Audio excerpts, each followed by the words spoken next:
having knowledge of what he says and what he does. He's always been a conspiracy theorist. He emerged out of the 9/11 okay, right. I didn't issue, know that. way back when. And he was at the forefront of the sort of, it was an inside job. He made films about it. He was bang on it from then. Okay. Over the last few years, of course, this has sort of moved away from the sort of what we thought was crazy republicanism. I've just had to lose the last 10 seconds there because you used a word, and I think everyone can guess what it is. I'd have kept it in. I think we're all right with that one, actually. Yeah. It's not you. I'm not defending you. I'm just talking to the producer, James. Don't use the word again, whatever you do. But the excrement deployed by nocturnal mammals is probably not a word that you should be using again on the programme, all right? But I understand why you did. Carry on. My apologies. Yeah, that's so all right.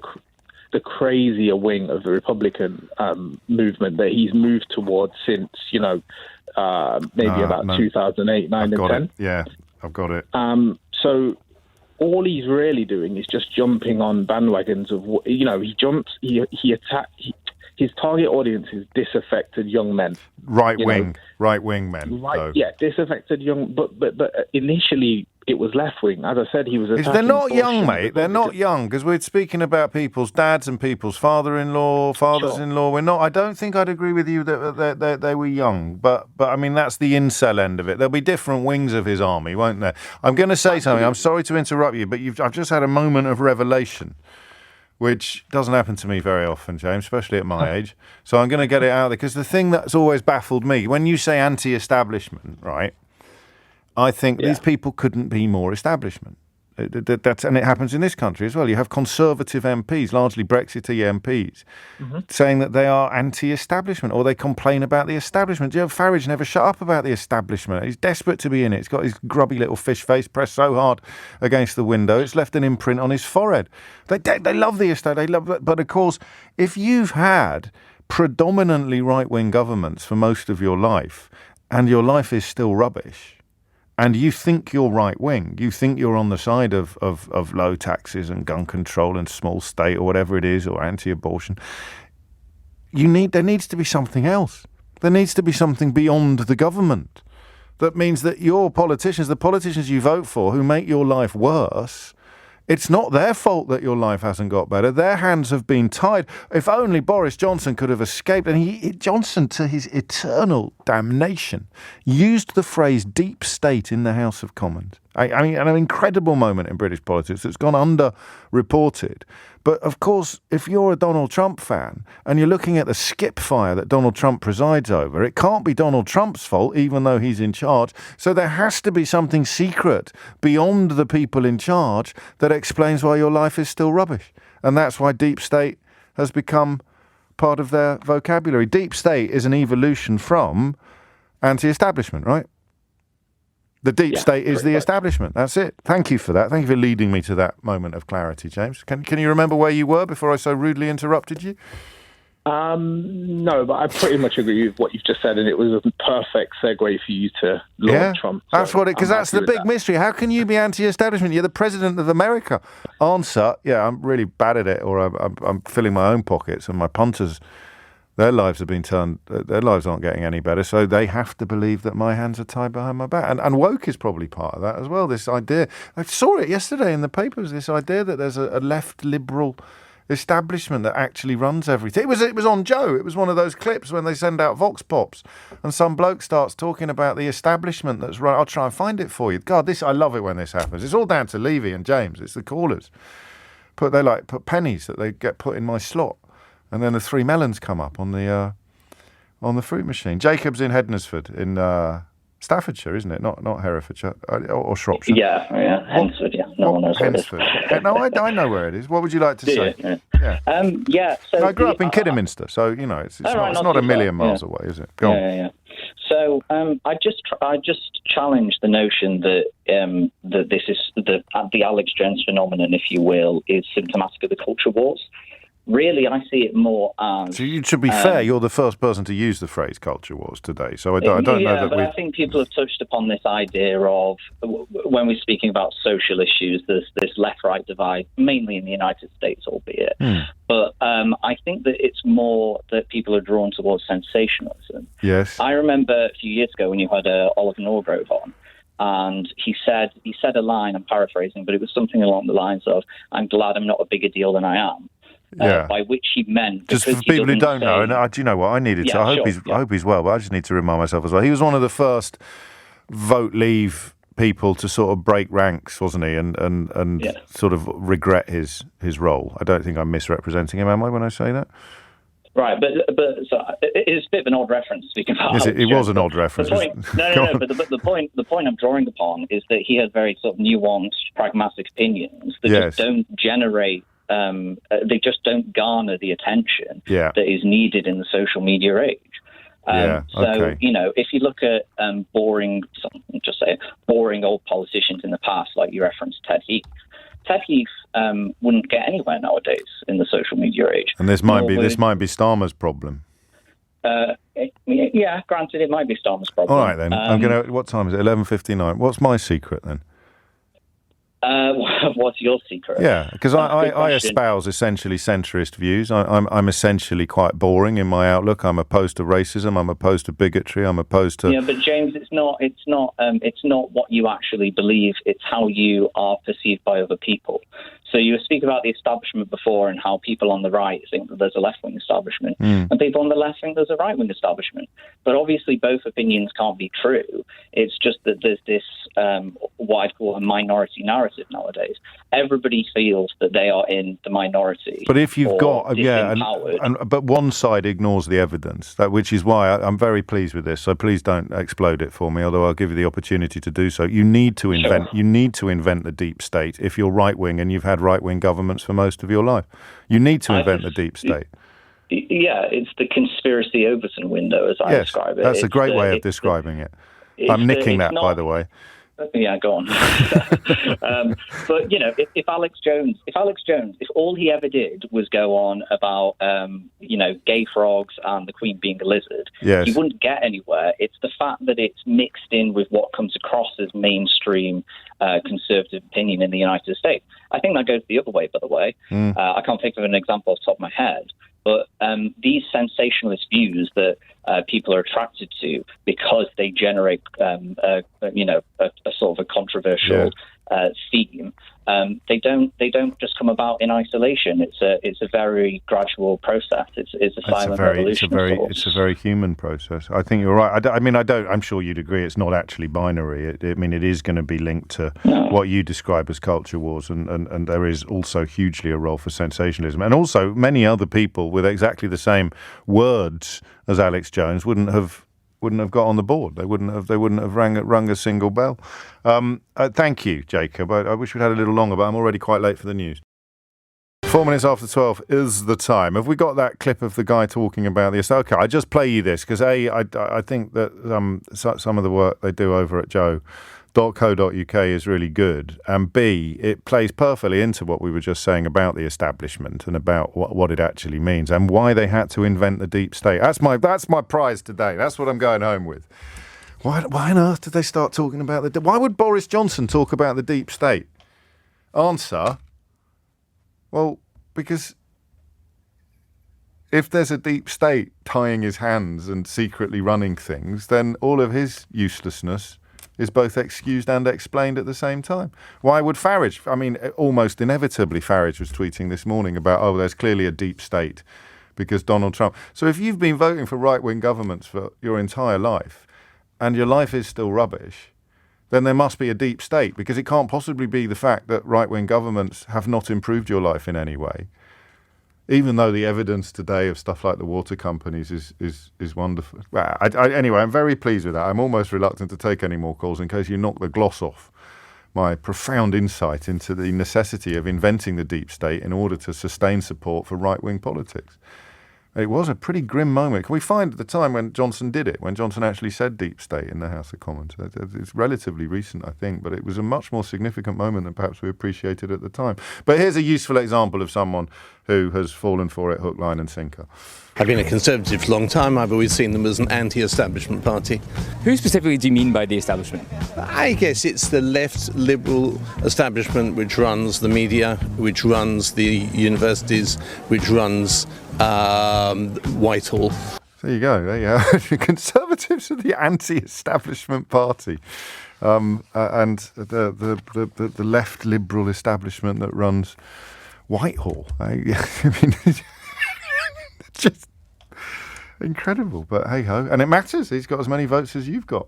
6 minutes after 12 is the time. So there's still people waiting to talk to me about Alex Jones. But I'm going to move it actually, because that line that I read you a moment ago, I'm going to move it to Johnson. I'm going to return to the conversation that we had yesterday, because I don't like the idea that we have got the British equivalent unfolding here.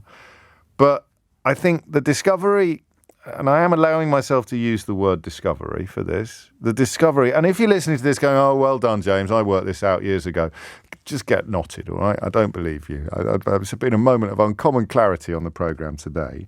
Why do they have to invent the deep state answer in order to excuse the fact that the politics they have endorsed and espoused and indeed imposed for the last 50 years have not helped in any way, shape or form the people that they promised. Here it is, yeah, like clockwork. Farage tweeted this morning, shocked to wake up.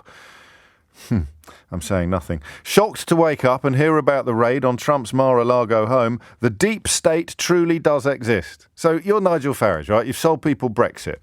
It's an absolute bloody disaster. What are you going to do? I'm not going to take any responsibility for it. Don't be ridiculous.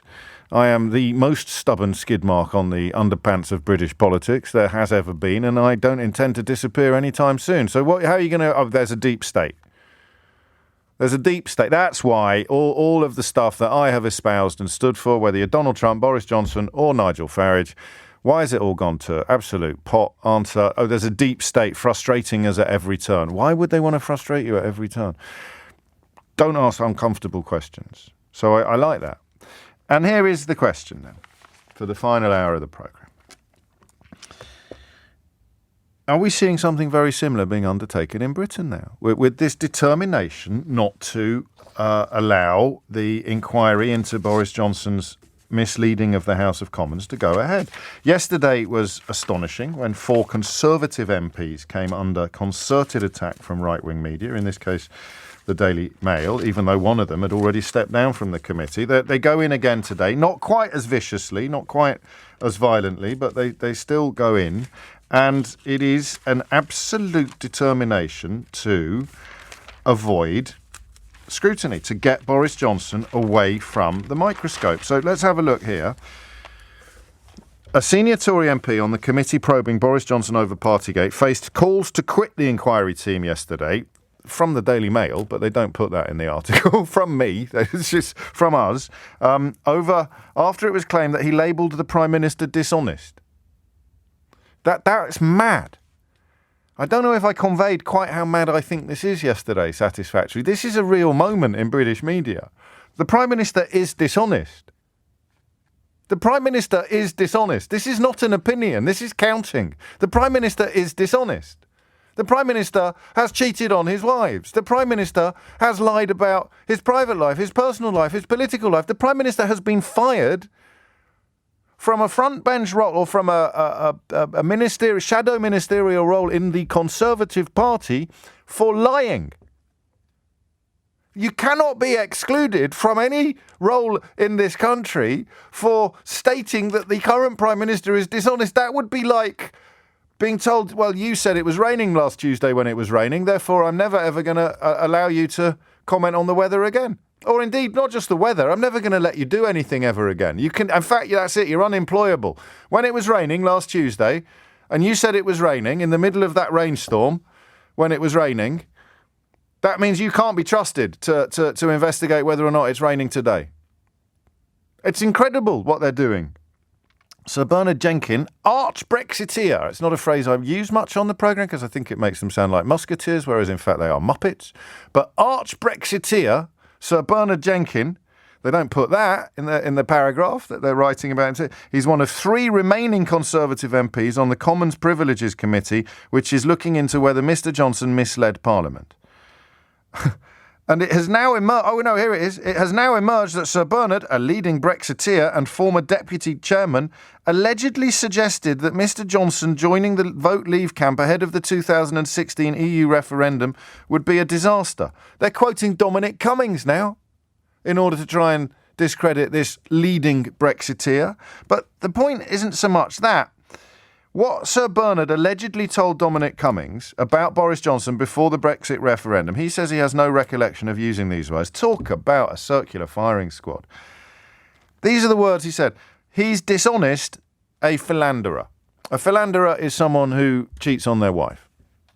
Would anyone like to ring me now and tell me that Boris Johnson is not a philanderer? That stating that Boris Johnson is a philanderer is simply akin to stating that the sun came up this morning and went down last night. Boris Johnson is a philanderer. That is not an opinion. That is a statement of fact. It's like saying Boris Johnson is a politician. It's like saying Boris Johnson is a blonde. It's like saying Boris Johnson is a man. He is also a philanderer. But the best-selling newspaper in the country today is contending that if you are of the view that Boris Johnson is a man or has blonde hair or is a politician or is a philanderer, all of which are equally and demonstrably true, all 4 of those phenomena apply equally and demonstrably to Boris Johnson. But if you reportedly said that once to somebody who you don't really trust, but today fits your agenda, even though he can't actually remember saying those words themselves, the rumour that he once said them to someone that you can't trust and who really did play a role, he says, in getting Boris Johnson out of Downing Street, that's a reason not to trust. Absolutely bonkers. These are the other phrases that apparently disqualify him from taking part in the inquiry into whether or not Boris Johnson misled the House of Commons. The backbenchers of the Conservative Party need no reminders about how to dispose of a failing leader. Listen, so you understand, they've picked the quotes that they think prove Bernard Jenkin can't be trusted. And here's an example. The backbenchers of the Conservative Party need no reminders about how to dispose of a failing leader. That apparently means he can't be trusted to sit on a committee investigating whether or not Boris Johnson misled the House of Commons, brackets, which of course he did, close brackets. Well, any more evidence of why he can't be trusted? We are looking for a change in the capability and the character of the government so that we can have confidence that nothing as clumsy or mortifying as this Partygate episode could ever happen again. How is that controversial? Nobody wants anything as mortifying or as clumsy as the Partygate episode ever to happen again. The sight of a British Prime Minister standing up in the House of Commons and claiming that he had not attended any parties. No, claiming that there hadn't been any parties. Then standing up a couple of weeks later and claiming that, well, actually there were parties, but I'd never attended them. And standing up a couple of weeks after that and saying that, well, actually there were parties and I did attend them, but I didn't realise there were parties. And then standing up and saying, I've been fined by the police, I'm very sorry for attending parties. How can anybody not want to move towards a political world in which that doesn't happen again? So there it is. I still don't fully understand why they're so desperate for this not to happen, because it's only the Mail and Nadine Dorries, as far as I can tell. Oh, and Bill Cash. Because the other story in the newspaper today is actually in the Daily Telegraph, and that is more interesting, or at least significant. The Daily Telegraph, which has historically been to Boris Johnson as the Beano is to Dennis the Menace, reports that former Downing Street figures are preparing to give evidence claiming Boris Johnson misled Parliament over what he knew about the Partygate scandal. This newspaper has talked to 3 people contacted by the committee investigating whether the Prime Minister misled MPs about what he knew about the lockdown breaking gatherings. All 3 have alleged that Mr Johnson did not give the fullest account of the facts as he knew them at the time. 1 has already agreed to give evidence to the committee, and 2 others are considering likewise. You know, the lefty liberal establishment, that fellow was talking about a minute ago? Yeah, they actually worked in Downing Street under Boris. They're the people that can't be trusted. This is genuinely staggering, that you have people like Nadine Dorries and Ian Duncan Smith trying to call off an inquiry or trying to I don't know, are they trying to rig it? Do they want these people replaced with people that they think can be trusted not to hand down a verdict that they don't like? And everybody knows what the verdict is because everybody knows he's guilty. If the question is only how guilty and what's going to come out in this inquiry that would make those of us who supported Boris Johnson through thick and thin, or thick and thick in Nadine Dorries' case, those of us who supported Boris Johnson through thick and thin are going to look absolutely irredeemably and irreparably awful if the stuff that seems likely to come out in this investigation comes out, up to and including the current editor of the Daily Mail. That's it, isn't it? We need another topic. That's it. That's all it is. This cannot possibly go ahead because if it does, people like these three people the Daily Telegraph have spoken to, that well-known lefty liberal organ full of Marxist rhetoric and doing the business of the deep state, the Daily Bloody Telegraph has found three people who are going to blow the blooming doors off Boris Johnson's lies and defences, which means the more slavish your devotion to Boris Johnson was, the more disgusting you're going to look when the truth comes out, ergo the more desperate. And don't forget that Ian Duncan Smith led his leadership campaign. So the more disgusting and desperate the more disgusting you're going to look when the truth comes out, the more desperate you are to keep a lid on the truth, and the more desperate you are to somehow banjax this inquiry. Go on, tell me I'm wrong. 0345 6060 973. Why are a small number of Conservative politicians and the editors of the Daily Mail desperate to stop this inquiry into Boris Johnson by the Privileges Committee, consisting until relatively recently of a majority of Conservative MPs? Why are they so desperate to stop it from happening? 0345 6060 973. I'll take whatever answers you've got. You can agree or disagree with my own theory on this one.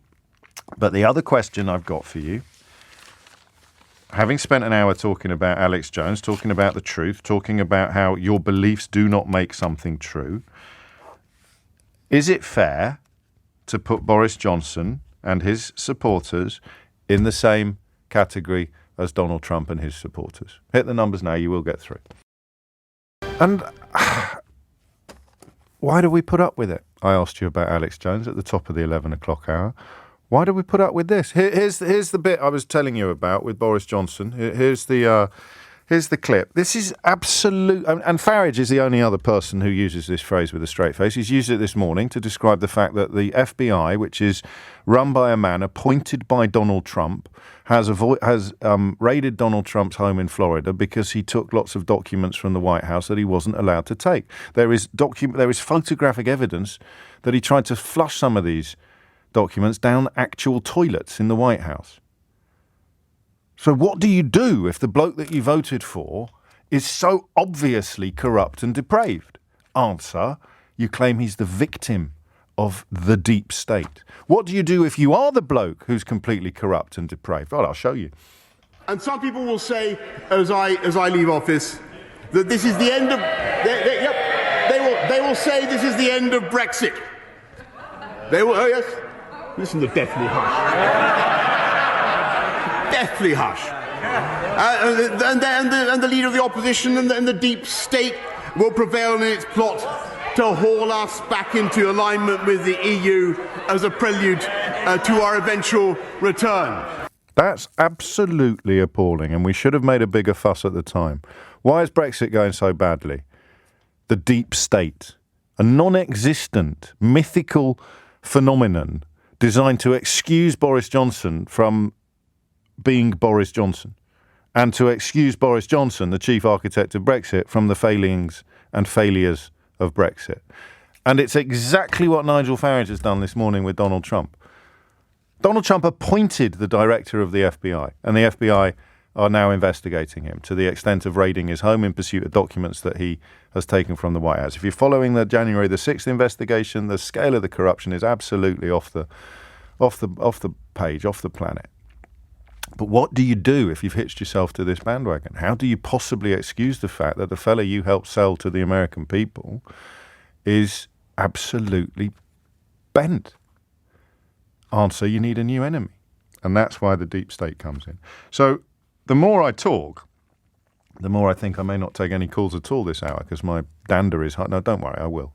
But the more I talk, the more I think, actually, the parallels between Trump and Johnson that we've been so reluctant to draw, so ashamed of perhaps on a patriotic level, I think they're very hard to deny now. What's the difference between Boris Johnson blaming the deep state for his own failings and failures and Nigel Farage blaming the deep state for Donald Trump's failings and failures? What's the difference? What's the difference between Johnson and Trump? 03456060973. Now we see their supporters desperate to avoid scrutiny. Nadine Dorries calling it a witch hunt. That's straight out of the Steve Bannon playbook. This is a wonderful opportunity, you might argue, for Boris Johnson to prove that he's absolutely squeaky clean, that he wasn't aware that he was deliberately misleading the House of Commons, except unfortunately the Daily Telegraph, which was paying him 250 grand a year for a column until about 20 minutes ago, the Daily Telegraph says it's found 3 people who were working in Downing Street at the time and who believe that the Prime Minister has misled MPs about what he knew about the lockdown breaking gatherings. Why are we putting up with this when I plan it out like this and I am not using lefty, liberal establishment figures. I'm using the Daily Telegraph, who themselves are speaking to members of the Downing Street staff. And yet there's people still lapping it up and down this country. And Liz Truss is talking almost exclusively to them as she leads the field in the race to be our next Prime Minister. Pete's in Bristol. Pete, what's going on? I think we're a full-blown quack like a duck, walks like a duck situation, aren't we now? You've said the whole deep state thing. Yeah. The other thing, he's surrounding himself by people who are just dime a dozen, and this is their career. If they get kicked out now, they can't go on to another job. I mean, you can move on from LBC, I could change my employer and stuff like that. If they go, they have nothing of value to add, so they are literally protecting their entire career right now. But they're not going to get him to stay as Prime Minister by calling off this inquiry or by getting it populated with people like them. They're just going to avoid stuff coming out that might... I mean, the problem is, mate, let me phrase this correctly. I think what we're both doing here is suggesting that shame is the motivation for people who are actually shameless. That's the only bit of it that doesn't work. So we need more flesh on the bones of what the embarrassment would be. It's not that they're going to lose their jobs because he's gone, he's resigned, he's not going to be Prime Minister this time next month, which means that the job, that why don't they want him to be investigated now? Because stuff's going to come out that's shaming for them, but they are shameless people. That's the only bit I haven't got. Because this is just a test for them to show that they can be faithful lapdogs. They have nothing else to contribute, but that they can just literally stow the line and be like absolutely faithful at anything else. So it's just like an interview for them now. Yeah. They will protect anyone at all costs. We'll keep saying the same thing. We'll go out and do the news media rounds and protect you. And this is the same what thing. What about Bill Cash then? Why is Bill Cash so desperate for this not to happen? He's coming towards the end of his career. He's already got his knighthood. I'm not sure about Bill Cash. That's the experience. But the one thing I'll say that it is full-blown quack like a duck, walk like a duck situation. Yeah, it's comparable to Trump, isn't it? When Farage talks about the deep state being the reason why the FBI, led by a man appointed by Donald Trump, is investigating Donald Trump and having to raid his house because of all the documents that he took with him when he left. The one similarity that still exists, but I don't think people talk about more anymore, is Russian money. Trump had a lot of questions about Russian money. I hear you. No, there's background there. I mean, I'm not glossing over what you're saying. I just don't want to get too distracted from it because Trump's doing the thing now. The statement he's saying America has become a corrupt country. They even broke my safe. I'm conscious because we spoke about Alex Jones for an hour. I'm conscious of the boiling a frog analogy again. But this is, and I think we're in a better position than America. I really do because at least the Daily Telegraph is going after the truth, it would seem. 3 former government figures have spoken to the Telegraph. All 3 said they believed that Mr. Johnson had misled Parliament. So why would the Daily Mail be desperate for this inquiry not to go ahead? Glenn's in Bordeaux. Glenn, what would you like to say? Well, I think the problem that Johnson's got, and I'm sure I read this somewhere, I think it was Morn, the barrister chappie, that his problem is one of legal jeopardy, because when he comes before this committee, they're planning to put him under oath. Are they? And that means, I read that. Really? They can, and if they do, then anything he says, as you know, it is just legal jeopardy. It will lead to perjury, or he has to tell the truth. He has to tell the truth, or he has to lie under oath. All right. So why would the Daily Mail be so desperate for it not to go ahead? That explains why he doesn't want to do it. But Nadine Dorries isn't going to be across what you've just described. I'm not sure I am either, actually, for the record. But why are the Daily Mail so desperate for this thing to be banjaxed, to be called off? Well, why would any of his gang be? Well, because the Telegraph aren't. The Telegraph aren't, you see. So I this is a little bit of my pet subject. Perhaps because Paul Dacre actually has colluded with him. I don't know.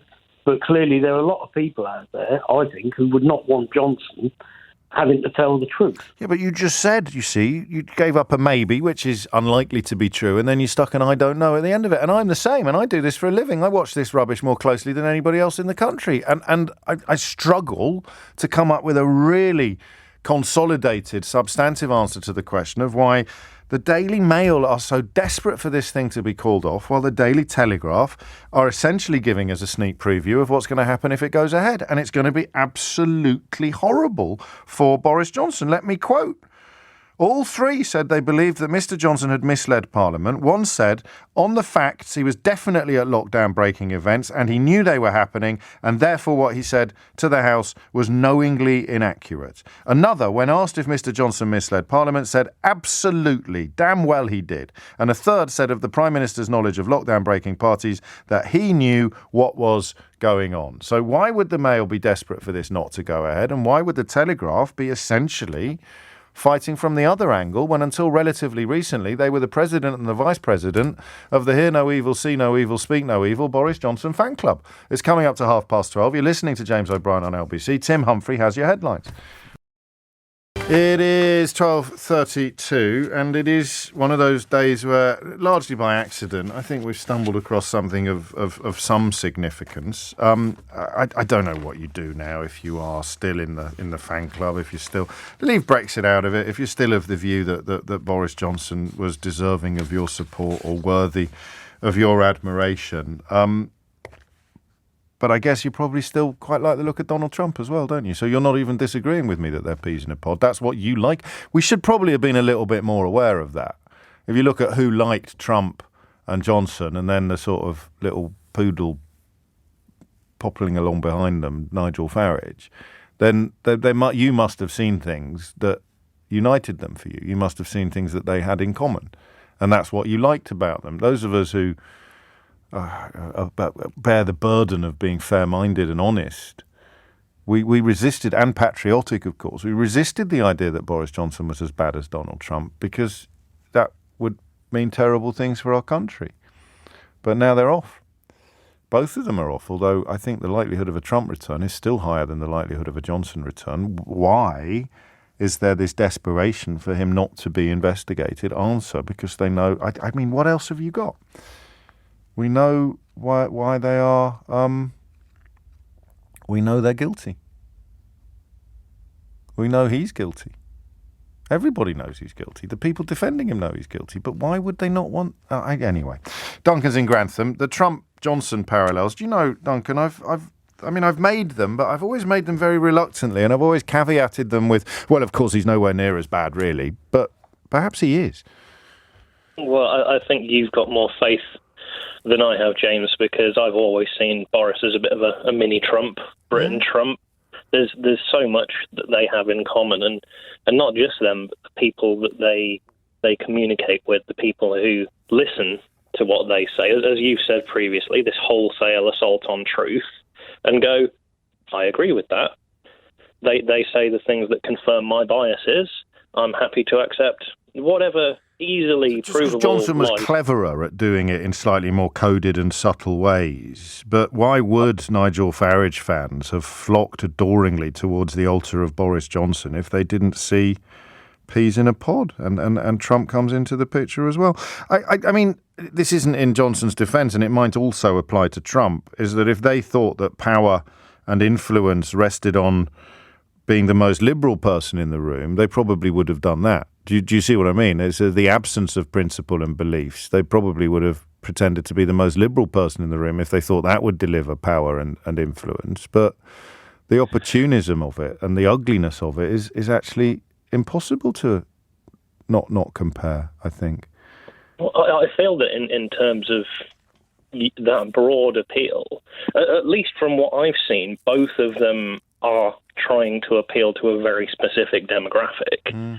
And I think, unfortunately, it's continuing with the Tory party post-Johnson, because both Nadine Dorries and Rishi Sunak are all of the things that they're campaigning on, all of the promises they're making to people who are of a more liberal bent are disgusting. You know, Rishi Sunak's talking about people who vilify the country being labelled as extremists and having to go to some course to learn to be more patriotic. That's some real Orwellian stuff. But, you know, you wouldn't be at all surprised if Donald Trump had said that. He was trying to introduce some legislation about changing the curriculum in America. And they've both gone all in. Johnson and Trump gone all in on the deep state, which it is the only way they can continue to evade responsibility for reality, is by claiming that there's some secret, invisible... It's often quite an anti-Semitic trope as well, the deep state, but they haven't gone all in on it being Jewish, secretive Jewish power brokers pulling all the strings behind the scenes. But the deep state is the only way that they can avoid responsibility for what they have actually done. It's not my fault that I presided over this, because my hands were tied. I couldn't actually do it. Woof. Well, the armchair socialist in me is going to come out now, but I think that right wing figures. I think you'll find that we all own that armchair, don't we? Under socialist. no, that's communism. Carry on. You know, I'm really going to, there'll be people on Twitter of the Johnson bent going, woke, whatever, but they always need a scapegoat. I mean, whether it's the deep state, whether it's the EU, whether it's George Soros, there's always got to be someone that's making things worse, and they're the only one that can fix it. And as far as the people who follow them go, I've said this about a lot of conspiracy theories. I think it's about fear. It's a fear of randomness, that things just happen, things go wrong, and there has to be someone pulling the strings as a sense of comfort. Things aren't just going wrong. And if you voted for the people in charge, then that sense of comfort becomes even more desperate. Or the search for that sense of comfort becomes even more desperate. Nadine Dorries on Sunday: if this witch hunt continues, it will be the most egregious abuse of power witnessed in Westminster. It will cast serious doubt not only on the reputation of individual MPs sitting on the committee, but on the processes of Parliament and democracy itself. She's talking about Conservative MPs, and she's talking about suspending or trying to call off an inquiry into whether or not Johnson misled the House of Commons, and the Daily Telegraph has found 3 members of his own team who are pretty adamant that he did. Back in April, God, feels like years ago, did you deliberately mislead the House at the dispatch box about Partygate? And the Prime Minister replied, no. And then we're back to Max Hastings, his former boss at the Daily Telegraph, who said, I would not take Boris's word about whether it is Monday or Tuesday. And then we come to the Daily Mail, which is trying to malign Bernard Jenkin, a prominent Brexiteer, that dreadful word, because he has described Boris Johnson as dishonest and a philanderer, which is like describing me as having thinning hair and a microphone in front of me. 12:39 is the time. Thank you, Duncan. Paul's in Weybridge. Paul, what's actually happening here? I haven't yet, between you and me, professionally speaking, I haven't quite found the way into this yet. I haven't quite found the way of communicating my own thoughts and fears, but we're getting closer and we'll keep pushing. What do you think's going on? Morning, good afternoon, James. Hello, it's this aspect of the deep state which concerns me. Yes. Yeah. I think it exists, but it's not as deep as anybody thinks, and I think it's hiding in plain sight. Go on. The deep state is, as I said, I have no illusions that somewhere there is some guy sitting in an office stroking his Persian cat and controlling the world. It is Johnson. It is Lebedev. It is the Tory donors. And they have now, by getting him to stand up in the House of Commons and talk about the deep state. So you mean people secretively wielding power and influence, or expecting influence? But they're right in front of us. We know they're there. Yeah, I don't think calling them the deep state is helpful. Actually, I mean, but you see what? I don't think they are. That's it. I don't think there is a deep state. It's a sort of shallow, semi-hidden state. Yeah. And what they're up to, and Johnson did it. He used something straight out of the Bannon playbook in the House of Commons. Yeah. The acronym is DARVO. I'm sure you've come across it. Deny, attack, reverse, victim, and offender. Yeah. It's what he did. And that Trump today saying that America is corrupt and I'm the victim and the deep state. So DARVO, that's the reverse victim and offender bit of it, always, isn't it? Yeah, they're identical. They're identical. I absolutely agree. But I think that's what's happened. And I think he thinks that's a really clever thing to do. I'll say that we've got a deep state here, knowing full well it doesn't exist in reality. But he does know there are people pulling his strings. Here's a bloke I put in the House of Lords. You're talking about Lebedev Jr., the son of a man who's currently sanctioned in Canada for being for being part of Vladimir Putin's inner circle, the same man that Boris Johnson visited in Italy without having any security or advisors present. He also put in the House of Lords a bloke called Cruddas, who got into trouble at one point for his fundraising activities, but he is leading the attempt to get Boris Johnson on the actual ballot so he could come back in again. And I guess this is how democracies fail, isn't it? If they succeed, and I don't think they're going to, but if they had succeeded, it would be the ultimate dismantling of democracy, which is what nearly happened in America on January the 6th. I don't like this conclusion that they're peas in a pod, but you need to phone me and tell me why I'm being silly. And you will get through. I know there's a temptation on Twitter to pretend that you can't get through. You're too clever you try and get through, but you're so clever. James won't talk to anyone as clever as me. Just give us a buzz, seriously, and tell me why it's ridiculous to suggest that Donald Trump and Boris Johnson are the same. 0345 606 0973. Roy's in Glastonbury. Roy, what would you like to say? Hi, James. Hello. Yeah, my theory is that it sadly all comes down to being about Brexit again. Go on. Michael Heseltine has come out and said if Boris goes, then Brexit could easily start dismantling. We know how terrible Brexit is, and it's getting Boris harder is going. He's going. He is going. Yeah, but if he's then sanctioned by the Privileges Committee, or if he's found guilty, as it were, yes. Which he will be. It's impossible for him not to be, unless they clone 12 Nadine Dorrieses and put them all on the same committee. God forbid. Exactly. Put them all on the same committee. That's right. Then he may be sanctioned by Parliament. He may even lose his seat if they condemn him to more than 10 years out sitting in Parliament or something. He then could lose his seat. It would then be because he wants to make a comeback.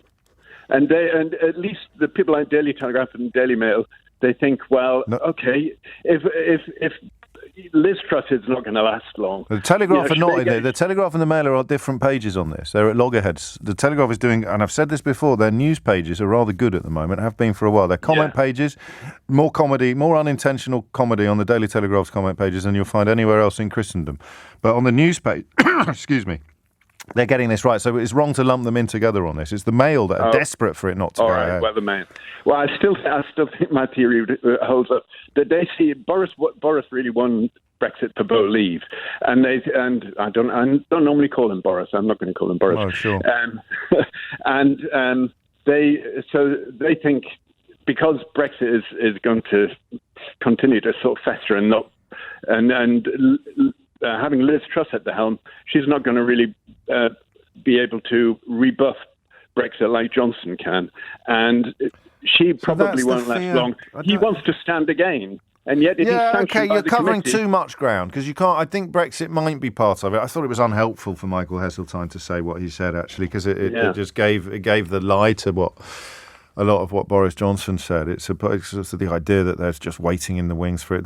That no one is waiting to undo it. All we're doing is waiting for it to become impossible to pretend that it wasn't awful. And that's what Keir Starmer's policy is, I believe. It's just a question of how long it's going to take. You can't force people to undo it. You can't force people into reverse. There was a brief chance of a second referendum, but that's gone.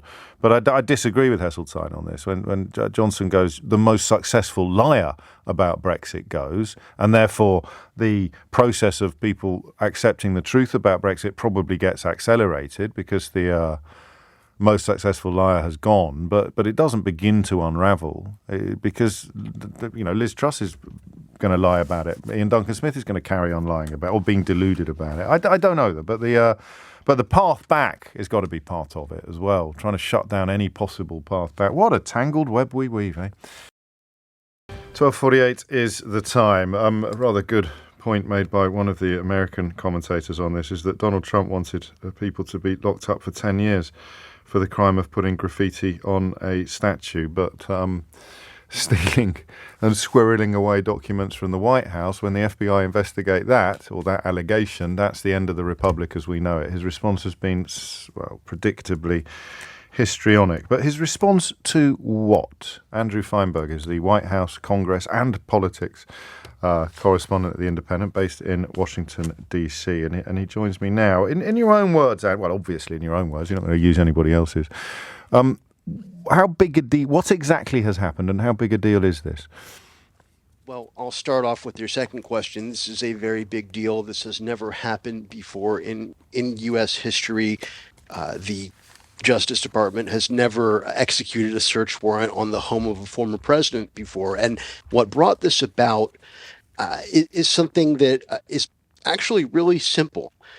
When you are the president of the United States, you don't have a security clearance per se. You are allowed to see whatever classified information you want and keep those documents in your office, or will securely stored, hopefully. But once you are no longer president, at noon on January 20th, 2021, Donald Trump, to borrow a metaphor here, turned into a pumpkin and no longer had the ability to lawfully possess any classified information, and actually any government records. They're the property of the government. They're not the property of Donald Trump. Right. And so what has happened is the Justice Department, the FBI, executed a search warrant looking for documents that were the property of the United States. These are documents that are known to be missing, Andrew? Yes. Right. Yes. Okay.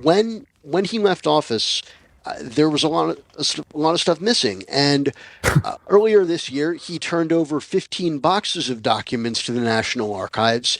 They found documents within those boxes that were so classified they couldn't even be described in an unclassified manner. Good grief. And apparently there are more. And this is simply a property case when you get down to it. As in theft? Yes, as in theft. Do we have any inklings about what might be in the documents? No, we do not. Right. I'm sure some are benign. Some are probably very, very important. And given that the FBI felt that they needed to actually go and get them, there might be information in those documents that could have severe consequences for U.S. national security if they were to fall into the wrong hands. And really, that's what this is also about. This is property, and this is a national security case, it appears. And pertinent, of course, to remind people that the director of the FBI was handpicked by Donald Trump. So the entirely predictable attempt to sort of claim that he's being the victim of the deep state, or that his detractors are conspiring to topple him, or that the entire country has become corrupt, is, even by Donald Trump's standards, more pathetic than usual.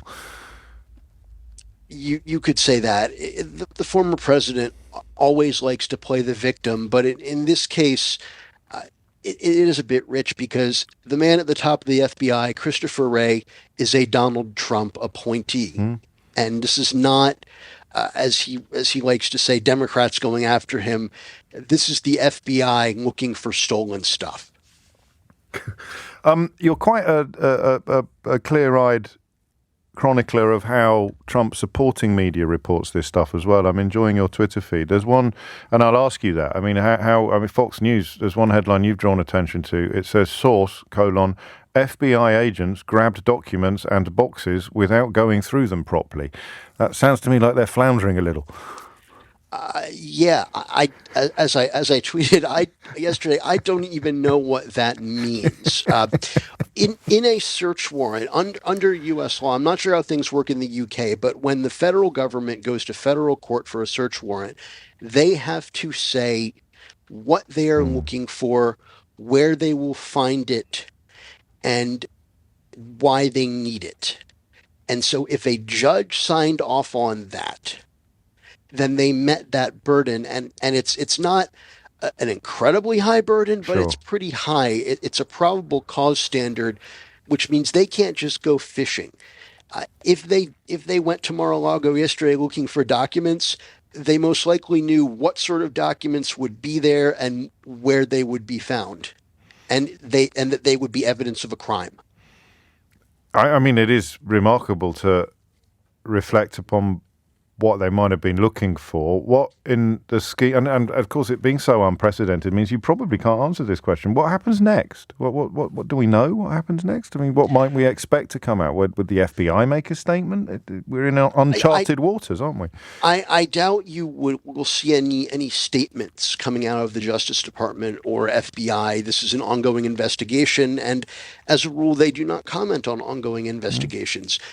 If there is more documentation put into the public record, it will most likely be if this case goes to a grand jury for an indictment and the grand jury votes out that indictment, and then you'll see more. But given the sensitivities of some of these documents that they may have found, you may not see much more than that. Sure. Particularly if they're very, very, very sensitive. Andrew Feinberg, many thanks indeed. Pursuing that Washington beat, as I say, for the Independent newspaper. I hope we talk again, actually. That was very helpful. 12:54 is the time. The President's statement inevitably includes everyone from Hillary Clinton through to claims of corruption and all sorts of Shaggy-style denial of responsibility. You can't make it up. And of course, it makes the fact that today we've arrived fairly conclusively at the thought that Boris Johnson is very similar in outlook, and at least his supporters are behaving almost identically in their desperation to avoid investigation into whether or not he lied to the House of Commons. It's a strange, strange day. I'm going to break with tradition now, and I have a woke watch for you, but I will be working with some journalism done by my own colleagues. Woke Watch. Woke parents demand York Dungeon rename offensive Dick Turpin ride. There's a headline that's going to draw you in to the lbc.co.uk website. Tell me more. The York Dungeon has refused to change the name of its new Dick Turpin ride after receiving several complaints from woke parents over the offensive name. The attraction received several requests for the character to be renamed Richard due to the apparent rude nature of his nickname. Bosses said they were shocked after receiving the complaints over the ride, which provides guests with a thrilling end to their visit. And hang on, they insisted they remained firm in their stance. Is it just me, or is there some double entendres? These bits are in quotes. So this is what's actually been said by the York Dungeon. Firm in their stance, talking about Dick Turpin. Is it a schoolboy that's coming to... Anyway, here's my theory on why this latest example of woke madness is in need of a little light filleting. Number one, they're not changing their name. Number two, there's no actual evidence of any complaints from any parents at all. There's no letter quoted or comment from an email or from a website. And number three, as I've only just discovered, talking about a thrilling end to their visit and remaining firm in their stance in their own press release, to me, has a slight whiff of Finbar Saunders and his double entendres. So I could be wrong, but I'm reminded, and stay with me for this one, I'm reminded of Heinz salad cream. Pardon, James? What? How can you possibly be reminded of Heinz salad cream during a conversation about the firm stance deployed by the York Dungeon in refusing to rename their Dick Turpin attraction? I'll tell you why. There was a brief period where Heinz were clearly employing a genius in their PR department. And this goes back to when I was actually on newspapers, so it is a very long time ago. And every now and then, Heinz would announce that one of their popular traditional lines was about to be axed. It definitely happened with salad cream, and I think perhaps it happened with sandwich spread as well, which is a curious concoction that you have either come across or not come across. And then there'd be, and I would write these articles without fully realising that I was being deployed as a tool in a much bigger game. I would write these articles, and then there would be public outcry. They'd say, "Don't axe our salad cream," or "Don't axe our sandwich spread," and there'd be a few articles about it, and then the columnists would get involved and the commentators, and it was all quite light-hearted. I don't think you ever got it trying to be blamed on the deep state or Brussels or refugees or anything like that. But then after a week or so, Heinz would announce, lo and behold, that after consultation and after seeing the sheer strength of public support for our salad cream, we've decided not to axe our salad cream after all. And guess what happened to sales of salad cream? Yeah, exactly. So I put it to you that this is not actually anything to do with the woke mob trying to get the thrilling end and the firm stance in the Dick Turpin attraction at the York Dungeon renamed or changed. It is actually a very effective, a very successful piece of PR. It is also inevitably a perfect candidate for Woke Watch. And that brings us to the... they used to have a Viking centre in York. That was rather good. Is that still there, the Jorvik Viking centre? It is still there. Is it still there? No, yeah. I had smells of dung and all sorts of 4D experiences. But that's it for me for another day. You may have gathered that I've got a bee in my bonnet about this Johnson investigation and increasingly about the Trump parallels. So don't be surprised if we come back to that tomorrow. But there will be lots more to get through, including this astonishing price cap that I know Sheila is about to start talking about. Be afraid, I think, is the message coming from Martin Lewis. I'll be back tomorrow morning at 10. Here's Sheila. At 10, here's Sheila. At 10, here's Sheila. At 10, here's Sheila. At 10, here's Sheila. At 10, here's Sheila. At 10, here's Sheila. At 10, here's Sheila. At 10, here's Sheila. At 10, here's Sheila. At 10, here's Sheila. At 10, here's Sheila. At 10, here's Sheila. At 10, here's Sheila. At 10, here's con để mẹ buồn, con đi xa xứ mẹ tuôn lệ sầu. Chiều chiều mẹ đêm mưa ngâu, mưa bao nhiêu hạt lệ sâu bấy nhiêu. Thương người ngày tháng quay